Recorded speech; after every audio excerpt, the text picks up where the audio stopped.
What's up, hillbillies? Welcome back. Today we are in the office and we have something very interesting that we're going to be talking about. And it's going to be me disagreeing with Tim Ferris' principle from the 4-Hour Workweek, but I really want to zone in on something that Brandon Turner has said. Remember this podcast right here. 4-Hour Workweek hit me right when I had this horrible job that I didn't like. And I applied all the 4-Hour Workweek kind of mentalities to my real estate investing. And that's why I quit my job when I was 27. Like I retired, quote unquote, retired when I was. As you can see, Brandon Turner really believes in batching. But today I'm going to tell you why I disagree with him. And at the end, I'm going to share a way that he could have done that better and the solution to it. It's absolutely applicable to what you might have going on in your life or your business. And the concept called one-piece flow.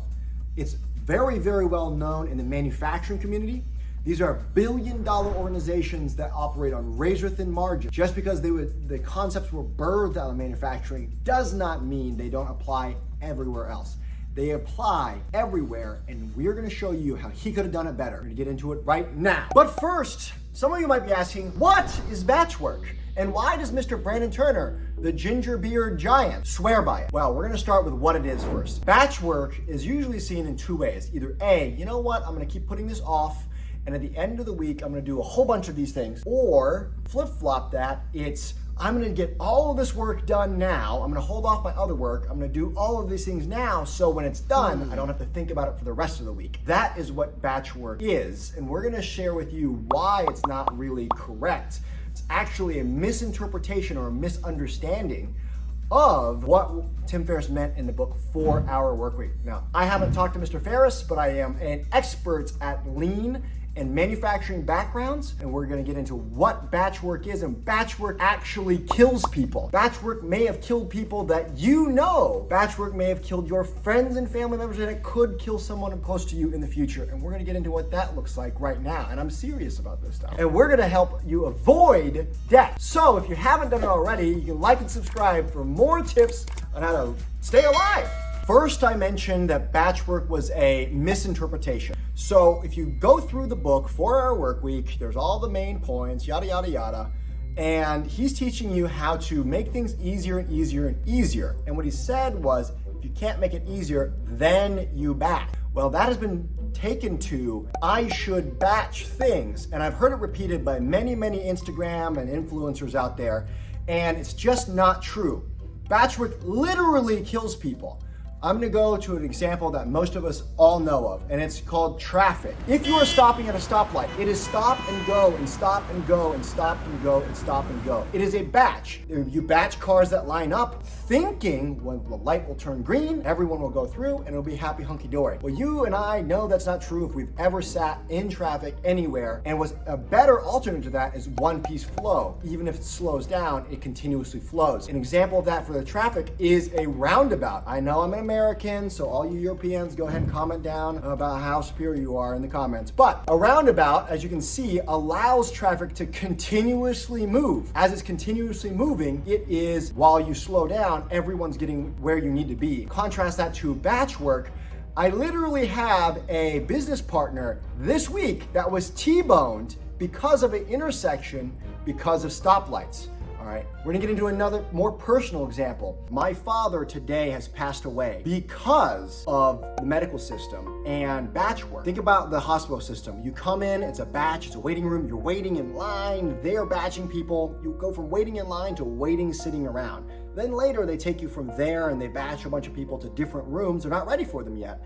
And they batch them and they're waiting in the little rooms. And then later the doctor finally sees you and then they batch tests. Well, then they're waiting for 4 or 5 little rooms worth of tests to come together enough to run the machine on the tests. Well, my father died because he came in and they didn't able to process him through quick enough. And he might be here today if batching weren't a thing. Batching literally kills people, both people that you may know from car accidents and and certainly in the hospital system. Not to say anything about the people working there, but the system might be broken. So had that not happened, had you able to come in, get your vitals taken, draw your blood, it goes off to testing, and then you get that info back, a decision could have been made way, way sooner. Because if you think about it, how much time are you really spending at the hospital with value-added time? Maybe 5 minutes while they're asking you questions, 5 minutes while they're taking your blood work, and then 10 minutes to make a decision. Talking under 20 minutes. But I know every time I've been in the hospital, it's been 3 hours or more, and most of that time I'm spent waiting. That's why batching kills. So then you're gonna take that system and then you're gonna say, you know what? Here's a great idea, guys. Let's operate my business this way. So we're gonna teach you guys next how to fix that right now. What batch work does is it gives you the illusion of doing less work, but you're actually accidentally creating more work for yourself. For the driving example, you are batching and wasting many people's time to then all of a sudden at once manage that. And now you have inventory to deal with. And now when you have inventory of cars going through, you could have a defect where someone doesn't see the light and T-bone somebody. Boom. That's more work is now created. Plus all the humans had to stop their car and then start their car and stop their car and start their car. As opposed to a roundabout, you could have one piece flow, you come in, you glide right around through, and you're on to your next location. For the email example, you could find it, oh my gosh, an email came in, is it important, yes or no? Delete if yes, or delete if it's not important. If it is important, maybe address it or pass it to the right person that needs to be. If it's the doctor example, get someone in, right? Think about all of the work that is created, right? Now you have this big mess of blood samples and you gotta make sure that you don't mix them up and then you gotta make sure they're all the right way. Is it easier to deal with one blood sample from a person or is it easier to deal with 500 blood samples from 500 different people? That's the question that we're trying to answer here, right? You can make the process extremely streamlined if you do just one thing. How do you focus on doing that one thing the fastest and the easiest? But instead you're saying, this is cumbersome, so I'm going to deal with 500 blood samples so I don't have to do it again. I don't want to select the Sunday music, so instead of batching one work worth of Sunday service, I'm going to batch the month so I don't have to look at it again until next month. That's really what we're saying. Something about it is cumbersome. Next, we're going to talk about how we're going to make it easier so you can eliminate batching altogether. It's not that Brandon Turner's wrong, he's not. He just misinterpreted or rather didn't understand this much better way. You have these billion-dollar cutthroat industries, right? Manufacturing, razor-thin margins, competing on a global scale. These are the fire that these processes are birthed from. And we're using those on our very sloppy real estate business and it's really working out. And so here are some alternates. The biggest thing from one piece flow is if you can catch it, you can eliminate mistakes along the way. If you have some kind of mistake and you're doing batch work, you may not find out until you try to move all the next batch into the next process. Hey, I'm gonna wait till the end of the day and then I'm gonna check everything out. Oh my goodness, I waited at the end of the day to read all my emails. But the company I need to talk to is now closed because I thought they closed at 5, but now it's 4:30.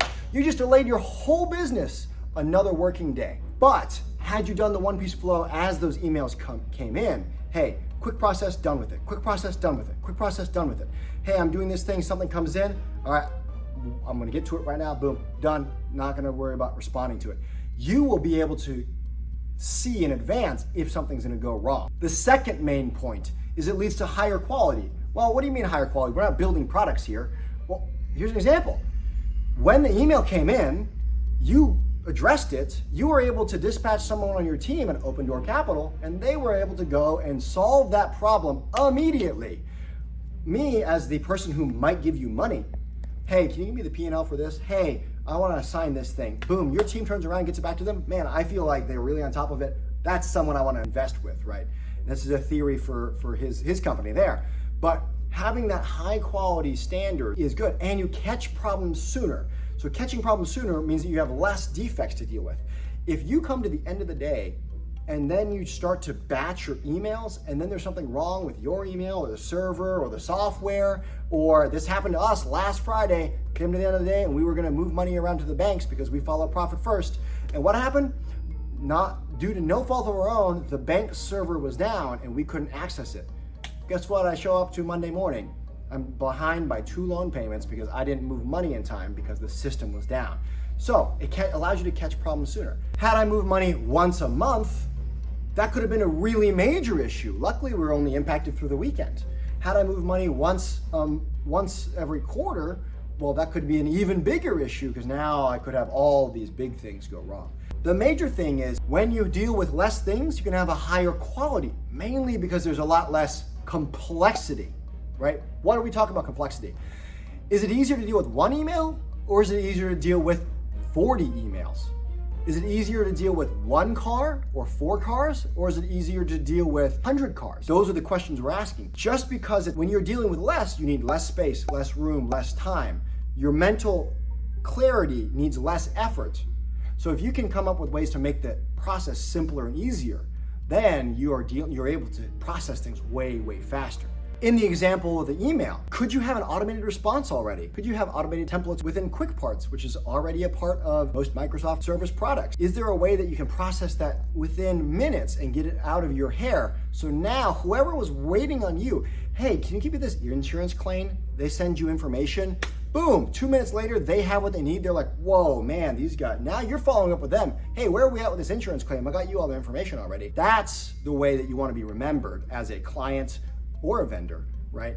That's the kind of stuff where it's juicy. And work gets done a lot faster, mainly because it's less complex. When it's less complex, there's less steps you have to do, right? If you're dealing with the blood vials at the hospital, you don't have to keep track of 100 blood vials, literally 100, to sit in a tray of a machine to be spun around. No, as it comes in, you get to suddenly use it. Next one comes in, you get to address it. As it comes off, you have less ability to mislabel things. Oh, the label's printed? You have less ability to scan, less ability to mistype the wrong thing in the window. Oh, you scan things instead of type them in the window? Oh, it's the less ability to scan the wrong thing because you only have 4 in front of you instead of having 10, or you only have 10 in front of you instead of having 100. The smaller the batch size, preferably one-piece flow, the faster the whole process will go together and the higher quality, because if I have a defect of 10 blood samples, I only burn the 10. But if I have a defect with that machine and I do 100 blood samples, I've just ruined 100. It might be weeks before that other person can come back to find out that he needs another blood test to do the same test that you already got him to do this time around. So it's critical. Try to do one-piece flow if you can. If you can't and you must do a batch, do the smallest batch possible. That's the difference. That's the part that Brandon Turner missed. That's the part that a lot of people are running around spouting the joys of the 4-hour work week, but not actually understanding the underlying fundamentals of what it is to have a good process. And guys, if your goal is really to get it down to a 4-hour work week one day, you're gonna need every tool you can, especially one-piece flow, because batch work is gonna give you 8-hour work week or a 16-hour work week, or it's gonna be a 4-day work week. Guys, if you like this kind of stuff, like, subscribe, comment down below. We'll see you next time. Go out there, eliminate the struggle, and fix what bugs you.